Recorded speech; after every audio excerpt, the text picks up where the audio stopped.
Hey, you're wide receiver Khalil Shakir, right? I sure am, kid. Here, go long. Whoa! You're pretty good at football, man. And you guys are pretty good at pizza. Oh, sick. Dude.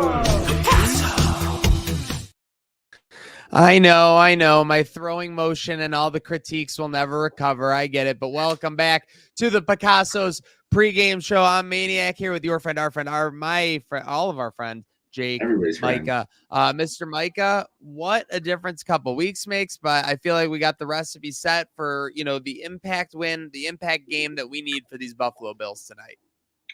Huge opportunity here. We're going to get into it a lot more, obviously, but simple fact is they knew this game was going to be huge for AFC East ramifications. Both these teams haven't really had the start in the first 5 weeks that you would want.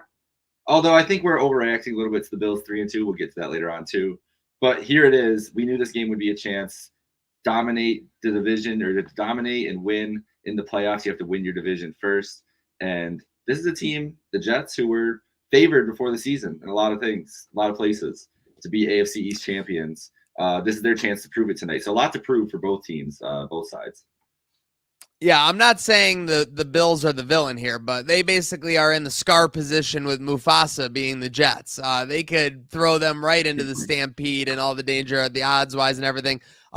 With that said, let's get into it real quick with our MetLife New Jersey weather report, brought to you by PICASSO'S here on the pregame show. So as we roll along, it seems like it's going to just be low 60s, but we get wind gusts anywhere between, it looks like 10 to 20 miles per hour, Micah. I think, we were talking about the pre-show, so I'll jump it in right here. I think that doesn't completely nullify Aaron Rodgers, but I don't think it affects Josh Allen nearly as much, like you were kind of alluding to. Yeah, we've seen Allen have incredible days in wind, much like this, even worse wind than this before. His throws are able to cut through the wind. Maybe the deep balls get lost in the air a little bit, but on those intermediate passes, it really doesn't affect Josh that much. He's kind of able to figure it out. And from Rodgers' perspective, Rodgers doesn't have the same sit because he doesn't have the same mobility. Like, he's not driving like he used to. Like, honestly, when Rodgers throws the ball this year, it looks like he's just using all arm. He's not really using his legs and driving. And he's so good and so smart with it. And obviously he's had a cannon his whole career, so he's able to get some stuff done. But in the wind, we haven't seen him in these kind of, conditions yet really this year, or be really swampy. The one time we did, when they played the Broncos. That game was a mess. And what happened? That's a really good Broncos defense, but Rodgers couldn't get anything going. So yeah, definitely favors 17 tonight. Definitely favors 17. And it's interesting because I think that, overall, you're seeing it in the indication, not only is scoring down across the league, but 41.5 for a Josh Allen offense. I know, he only completed 8 passes last week, but that is crazy. We'll see the forecast there. But speaking of forecast, there's a storm brewing, Micah, and it is me versus this New York Jets team. I don't mean to put myself on pedestal like I'm here, but we got to stop Lil Johnny. We got to stop Ed the Fireman, who's the biggest fair weather fan in all the business. And of course, we got to beat Aaron Rodgers. You can't beat, I know the Jets have not been scoring, but you can't beat the Jets without beating Aaron Rodgers, in my opinion. For those who don't know, I grew up in Buffalo, obviously, but moved away for about 7 years, where I lived in the tri-state area. And I was surrounded by Jets fans who all thought the Bills were just an irrelevant joke. It was the peak of the drought, or the beginning of the drought there. So makes total sense why they were maybe acting that way. But I've gone to Jets games where I've had stuff thrown on me as a kid. I've experienced it all against these Jets. So I am ready to take them down. I am ready to beat the Jets. I'm ready to get back on path with these Bills. And speaking of back on path, we were cruising in the playoff picture, Micah, but then you lose 2 straight.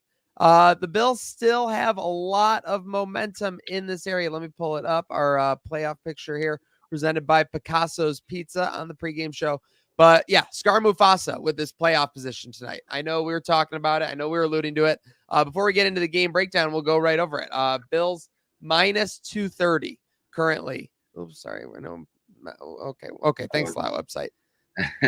So it's just going to keep doing it. It's just going to keep doing it. Okay, hey, there we go. I thought it was once. And I go, thanks. So they just kept doing it. But you got Bills, Jets. I mean, minus 230, Micah, minus 225. We're looking at a situation where with a big Bills win here, we could be minus 500 tomorrow to win the division. And that's a nice feeling. Ooh. It's not a, foregone conclusion by any means that would be playoffs or anything like that. But I think coming off 2 losses, it just kind of feels good to get your mojo back in that regard. And this is a big opportunity, obviously, in the playoff picture. And a nice little tidbit here, and I didn't realize this until doing prep for this earlier. The Bills have never lost been on a 3-game skid with Josh Allen. I guess I did, and then I went and looked back, and no, they've never lost 3 games in a row with Josh Allen as their starter. So they get right. Usually after 1 game, like McDermott even losing 2 games in a row is a surprise. So this really just feels like a good get right spot. Minus 500 would be crazy.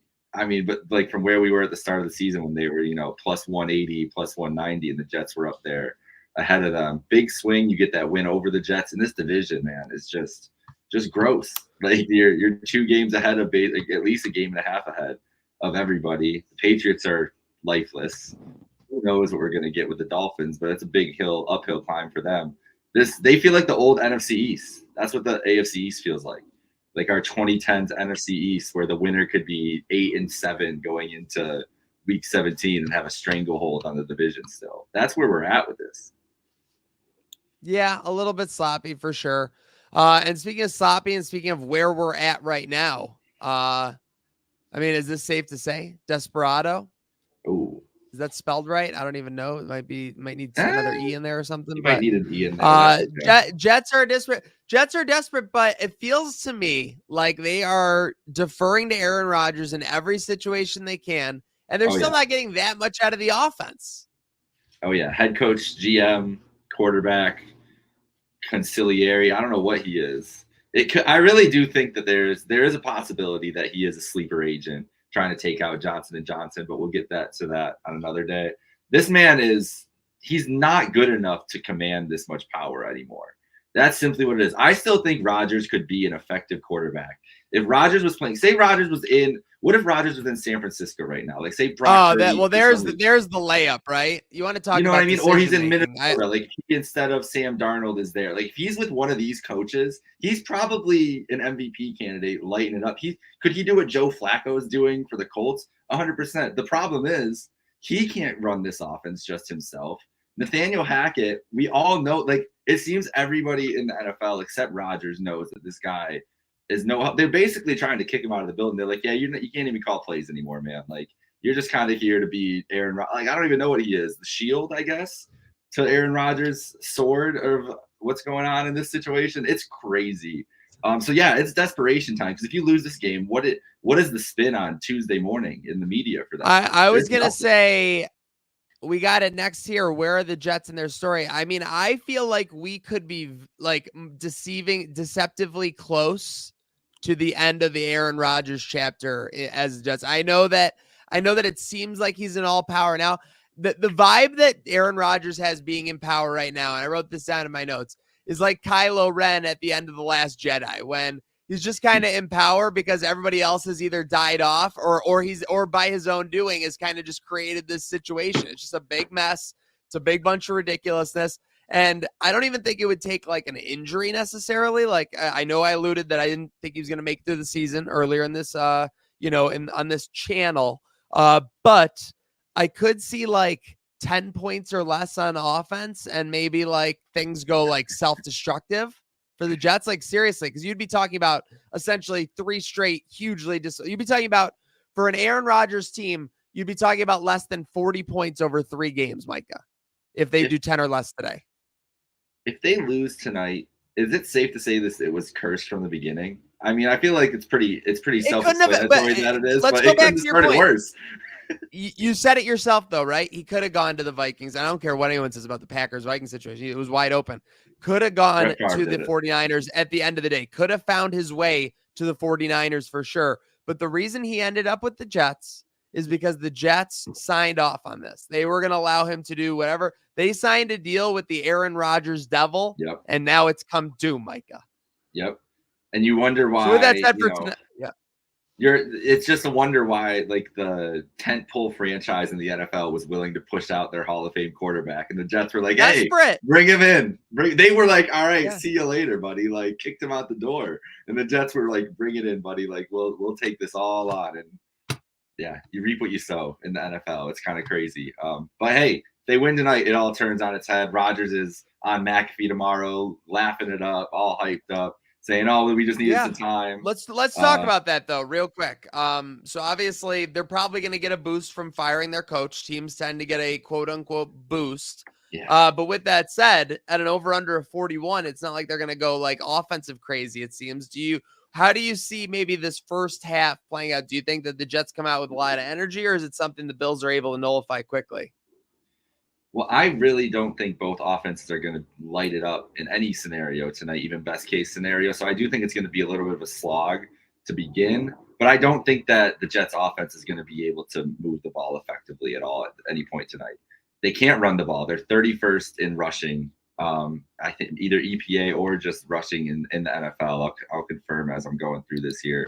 They don't, obviously we talked about their passing attack. And if there's one thing I'm confident in is the Bills secondary, at least the corners, to kind of withhold, Garrett Wilson, Allen Lazard, Mike Williams, that trio. I think Douglas and Benford will be able to handle that. I really think Benford's going to have a great game. And Rodgers hasn't played well against the Bills in his career. That's something too. And then we don't have some, at least the last couple years when he was with the Packers, that Sunday night game where McDermott had a good plan for him. And this is a more limited version. I just think it's going to be tough to get points to come by. The real question with the Jets tonight is strength on strength with Allen and the Jets defense, Maniac. And we've seen him struggle a lot with this defense in the past. Obviously, we've seen some struggles in the recent weeks. Shakir might be back. Is that all they need? Like, I feel like it's crazy to say that, but it might just be how dire of straits we are, that he's just like the only severely above average may have been option. I think that we may be over, like when you look at the season as a whole now, given that Kincaid has gotten off to a slow start, you obviously got to get him the ball more, and we'll chime in about that. But I think it's not surprising that Shakir missing had such an effect on the offense. You're talking about that continuity with Allen. Essentially had no idea where anyone was going to be, like as far as a security blanket. And that's what Shakir was to him. So again, all indications are to me were that he was playing when we were at our event on Saturday. So if anything changes that, I'll take you put the blame on me, Akon. But yeah, I it's nice to get him back, and I'm expecting for Joe Brady in this offense. I mean, just go back to last November and just look at what you did against this Jets team that's very similar. The roster makeup's very similar. Yes, they don't have Salah, but I don't think that means they're just going to uproot everything that they've been doing for the last 2 to 3 months of playbook and everything like that. I don't think that means that the defensive coordinator, who's now the head coach, or the interim, he's not going to change his plans massively. Just go back to what was successful against them. You're able to kind of pick your spots. You're able to run to the outside. And you're able to keep the clock moving and give Josh Allen opportunities in a game there that wasn't that good of weather. And in a game there where the Bills were kind of coming off a swagger check. They had just fired Dorsey. There were a lot of things that were kind of like in the air. So I think this, just like it's a get right spot for the Jets after firing their coach and being at home on Monday Night Football, it's just as much a get right spot for the Bills and the offense of Joe Brady with Shakir returning and everything like that. I'm definitely more worried about like Ed Oliver, for example, missing this game. I mean, I don't know, what's going on with the 30th ranked rushing attack of the Jets really benefits the Bills, because missing Ed Oliver this week is tough against a lot of teams, especially, a team like the Texans, who are so just solid across the offensive line. And then the Ravens, obviously the rushing attack. We're seeing how good the Ravens are so the Bills have had some struggles defending the run, but this week the Jets can't run into anybody. So we might be okay with losing Ed Oliver in this game, and if he's coming back for a little bit of a stretch run. But it's worrisome because this happens every year with Oliver. I feel like we get a 2 to 3 game stretch where he's out, and the defense really suffers from it, missing him. He's a huge integral part of everything they need to do. Yeah. I mentioned last week, I don't know if it was on one of these shows or whatever, but like it just feels like players are missing more games earlier in the year this year. And I am really curious as to whether that's just long-term planning for the Bills. I know that it might be like kind of overplaying your position or whatever, but how many in recent seasons have we seen where we're losing depth guys down the stretch? I'm not going to act like it happened like crazy, but you had Trey White, you had Von Miller in 2022. You had these things pop up where, you know, maybe if you could take a little bit of wear and tear off in September and October, you could take advantage of that. Now, did it make a lot more sense when they were 3-0 versus 3-2 in like a must-win situation? Of course, it felt a lot better. But I think that's the way they're looking at when I see such a difference. Like, I don't think the injury luck has been that bad. I know that, by the way, quick, benefactor to everyone. 17, 18, 19, and 20, they basically had the best injury luck. Yes. It wasn't until 2021 when Trey White got hurt in New Orleans. Then you had 2022 and Von Miller, and then 23, everybody kind of got hurt on the defense last year. That kind of has created this Bills injury luck vibe, but they were kind of due for that. But again, I don't think it's the injury luck right now. I think it's more the philosophy, Jake, while we're seeing a couple of guys miss games here and there. I agree, and I also think that it's part of the new NFL where a lot of guys aren't going hard in OTAs. A lot of guys are, training camp isn't the way it used to be. Guys aren't playing a ton in preseason games. So getting these reps early, you're going to get little injuries here and there that are something that where with Oliver, like you're saying, if it's something that he could probably play on, I'm sure if it was in December or January, he's playing on it. But if we're talking now, this is the time where you can afford an extra week. Just that extra week can be a huge difference in the types of injuries that we're seeing from the guys. So I think it's just kind of, like you said, it's been across the board for the NFL. I feel like it has to do with the way they treat the preseason and everything else. And it's no different than every other team. Every team is dealing with a lot of guys that are, banged up. A lot of stars are out too. So they just got to persevere through it. They can still match up well with this team, even with the injuries they have on defense. Yeah, very interesting. So we got the matchups. I guess the last question for the overall matchup is I feel like if Sauce Gardner's out there, I don't mean to sound ridiculous. If Sauce Gardner's out there playing in primetime at home for the New Jersey Jets, I feel like you just don't throw to him. Try and just get rid of him out of the play. He's just going to grab. He's just going to cheat. He's just going to do all kinds of things. And we saw him get called for it multiple times last week, but I think that was the London refs. I don't think they understood that Sauce Gardner doesn't get called for those penalties. He's allowed to do that from the NFL office specifically. So I don't know if you fall in on, if someone are you looking forward to maybe Keon, going off on him or are you kind of my mindset where if you see one on one side, just go to the other side?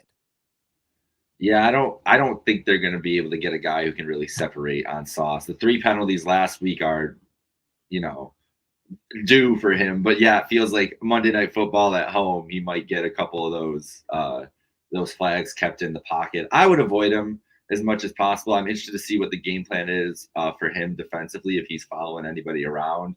Is he covering Shakir the whole game? Is he going to stay on the outside and, cover a Coleman or Hollins or anything? Because those guys aren't going to win that matchup most of the time to be with. The biggest thing I'm worried about with the defense of the Jets is the pressure that we've seen the last 2 weeks get on Josh Allen. We know the Jets off defense. Been bad. It's been bad, Micah. It's been bad. In the 40%, I believe, of pressure rate. I think it was 45 last week and 40.8 or something like that against the Ravens. And there's a lot that goes in with it. I don't think it's just this offensive line because this line was great to start the year. I do think it's partially on them, but it's on the quarterback. He's not making the right reads all the time here, and it's on the receivers that aren't separating a lot.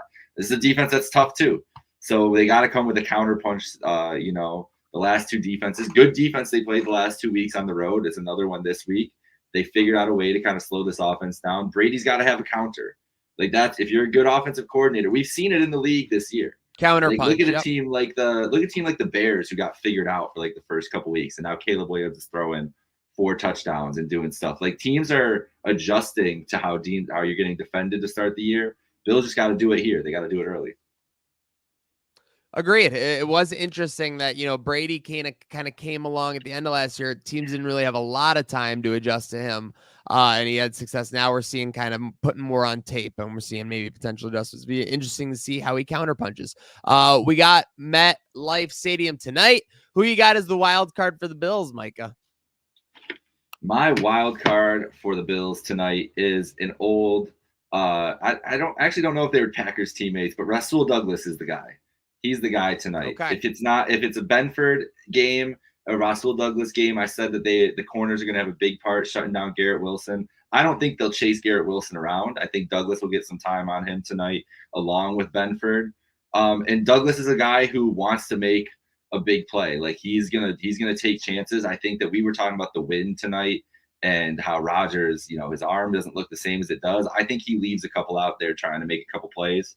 And somebody on this defense is going to be aggressive and go get it. Could be Douglas. I think that the corners can control this matchup for the Bills, though. We talk about how bad this rush defense is, so if they can make some plays on the ball. Whew.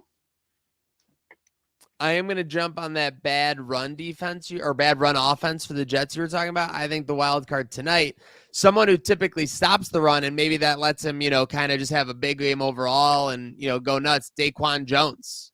DQJ. Yeah, and by the way, are we picking the two oldest players on the defense as our wild cards? I think we are. I'm pretty sure what happens when she doesn't want the old bull, she wants the young calf.